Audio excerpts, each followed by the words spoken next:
Kalau kita lihat, bangsa ini kan sebelumnya juga sudah ada.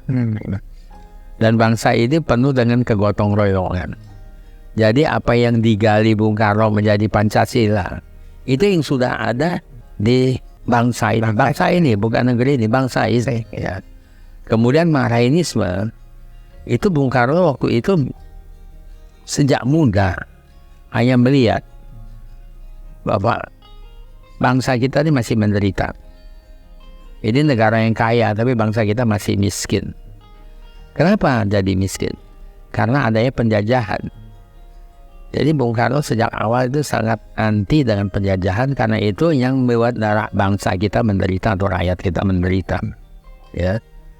Juga beliau melihat bahwa kemiskinan yang ada ini hanya bisa dituntaskan kalau bangsa kita merdeka. Jadi tidak menjadi sumber penghisapan atau cash cow atau eksploitasi dorong-parong para penjajah.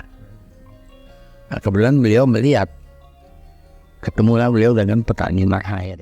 Nah, sikap anti kemiskinan Soekarno itu kongruen atau cukup sejalan dengan teori-teori Marxis. Nah, cuma waktu Bung Karno melihat keadaan rakyat Indonesia yang miskin itu beda dengan problematiknya dengan yang ada di negeri barat. Kaum proletar yang oleh Marx disebut kaum proletar yang tidak punya modal apa-apa. Jadi di negara industri, sumber produksi itu kan manusia sebagai tenaga labor, ya. Kemudian ada material dan ada processing atau mesin. Buruh dianggap sama dengan material dan labor, tidak dianggap, dan dibuat semurah mungkin, seefisien mungkin dan semurah mungkin.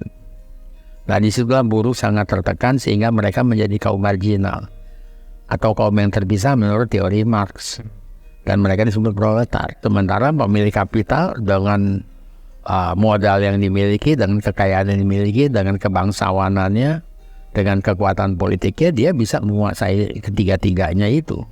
Ya. Nah, namun Soekarno melihat beda nih di Indonesia, proletarnya dengan orang miskin di Indonesia lain. Kalau proletar itu betul-betul buruh, dia nggak punya apa-apa. Tapi kalau di Indonesia banyak masyarakat atau rakyatnya, kan negeri kita kan negeri peasant, negeri petani, ya, agraris.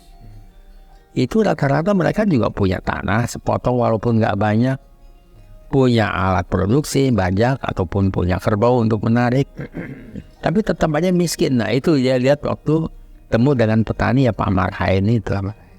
Makanya Soekarno melihat ini beda, bahwa kemiskinan orang Indonesia mengatasinya tidak sama dengan teori Marxisme itu. Sehingga waktu itu Bung Karno sempat menyatakan bahwa Marhainisme itu adalah Marxisme yang diterapkan sesuai dengan kondisi dan keadaan di Indonesia.